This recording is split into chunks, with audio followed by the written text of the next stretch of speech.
É o movimento pentecostal uma seita? No vídeo de hoje, um texto publicado no jornal Mensageiro da Paz, na segunda quinzena de junho de 1946. Seja bem-vindo ao Diário Pentecostal Historiando, análise histórica e crítica sobre o movimento pentecostal brasileiro. Se inscreva no canal e siga nossas redes sociais. O povo que não conhece a sua história está condenado a repeti-la. A pobreza geral do cristianismo, o seu esquecimento do sal, tem fortemente espicaçado e inspirado o movimento pentecostal. Ele é, neste sentido, um vigilante do Senhor nos muros de Jerusalém, o que é alguma coisa do que uma seita fanática e parcial. É um servo que, apesar de muitos sofrimentos e muitas faltas, faz o seu trabalho e procura servir ao seu Senhor. E se alguém, particularmente, alguma vez, tem traspassado as fronteiras e despertado uma censura justa, isso não é motivo para desprezar o movimento. Gente sem sabedoria sempre tem havido e sempre há em todas as corporações. E por causa do abuso em excesso de um indivíduo, nunca se deve acusar ou deprimir a própria causa em geral. O movimento pentecostal é um reavivamento muito típico que começou do mesmo modo e sob as mesmas condições como todos os reavivamentos durante os tempos. Existe uma lei bem reconhecida que um tal movimento nunca pode aparecer e obter progresso se não corresponder com alguma necessidade da época. Durante o nosso tempo, a Igreja Geral tem sido atacada do mesmo perigo como durante os tempos passados de trocar uma experiência espiritual viva e real por um hábito religioso formal e cheio de cerimônias. O movimento pentecostal é uma das mais fortes reações históricas contra um cristianismo sem vida, e a sua mensagem tem nos conduzido para uma individual e real experiência das verdades fundamentais do cristianismo bíblico. Isto foi dito na Convenção Pentecostal Europeia em Estocolmo em 1939.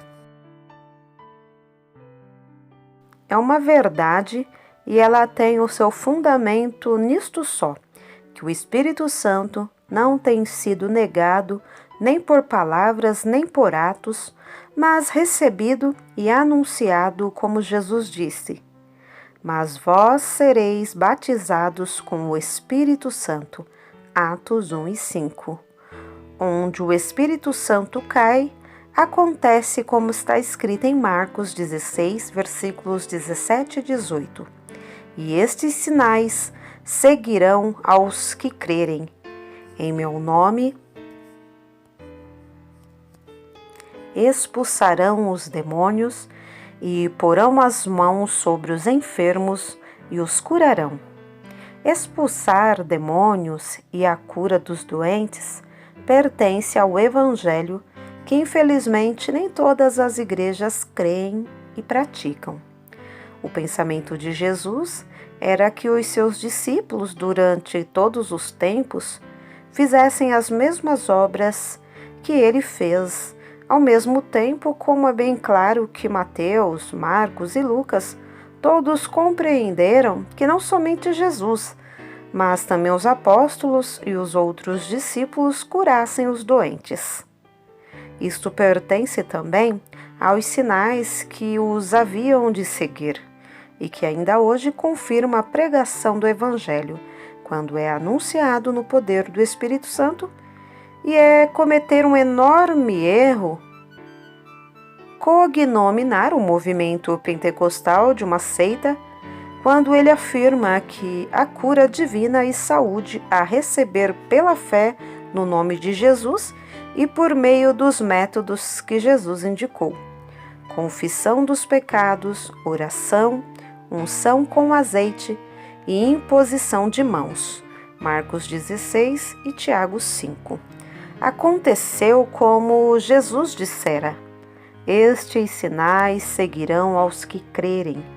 Os sinais seguiram aos apóstolos durante toda a vida deles, e os sinais acompanharam a igreja viva durante os séculos. Deus nunca limitou a sua infinita graça, mas foi e é a igreja mesma que assim faz, porque quando a palavra não é unida com a fé, não pode ser cumprida. A incredulidade alastrou-se, a ousadia acabou entre a maioria, até que acreditava mais no poder da doença do que no poder de Deus. Mas durante todo o tempo, Deus tem tido uma multidão que se exercitavam na plena fé nas promessas de Deus e que, consequentemente, durante as tentações da vida, guardaram a fé e na cura divina. E ainda hoje é um povo que faz oração pelos doentes e experimentam que Deus confirma a palavra com os sinais que a seguem. E isto indica que o movimento pentecostal é uma seita? Então, que mais é que eles têm sobre a oração?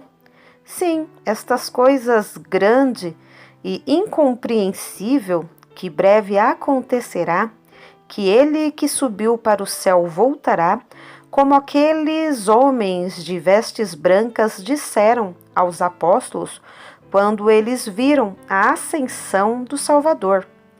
Esse Jesus, que dentre vós foi recebido em cima do céu, há de vir assim como para o céu o vistes ir. Voltará, mas não como redentor e carregador do pecado, mas como imperador e rei. Quando o anjo Gabriel veio a Maria predizendo o nascimento de Jesus, disse-lhe que Deus lhe daria o trono do seu pai Davi e que ele seria rei sobre a casa de Jacó e que o seu reino abrangeria todo o mundo. São Mateus confirma que ele há de ser rei, citando Isaías 62. Eis que o teu rei aí te vem. Jesus proclama perante Pilatos que ele é um rei e que para isso veio ao mundo. João 18. Paulo mostra a mesma coisa muito claramente em 1 Coríntios 15, que Jesus será rei na terra até que terá vencido tudo o que está contra ele e depois entregará todo o mundo por ele ganho ao próprio Pai. O tempo do reinado de Jesus chama-se também o reino da paz ou milênio, predito pelos profetas e no fim descrito em Apocalipse 20. Depois disso, não se pode dizer que a pregação pentecostal é parcial ou sectária. Alguns têm defendido a palavra seita como derivada do setor que, em geometria, plano significa parte do círculo compreendida entre dois raios e o arco. A palavra seita vem do latim seclum, que quer dizer alguma coisa cortada. Segundo isto, uma seita cristã seria alguma coisa cortada da videira, quer dizer, alguma coisa que Jesus mesmo cortou. Nesse caso, seita é uma palavra terrível para usar contra os concristãos. Seria então o movimento pentecostal alguma coisa amputada. Este reavivamento que anuncia Jesus como crucificado, morto, ressuscitado e ascendido, como o que dá o Espírito Santo, como grande e misericordioso médico e como Rei todo-poderoso que virá para fazer tudo bem e restaurar tudo o que o diabo destruiu durante os séculos que ele foi príncipe deste mundo. Não, a verdade é que o movimento pentecostal é o cristianismo primitivo revivificado. Isto quer dizer que a respeito da doutrina não há nada de amputação ou alguma verdade parcial e especial, mas sim o que o apóstolo São Paulo confirmava quando disse que não deixou de anunciar todo o conselho de Deus. Atos 20 e 27.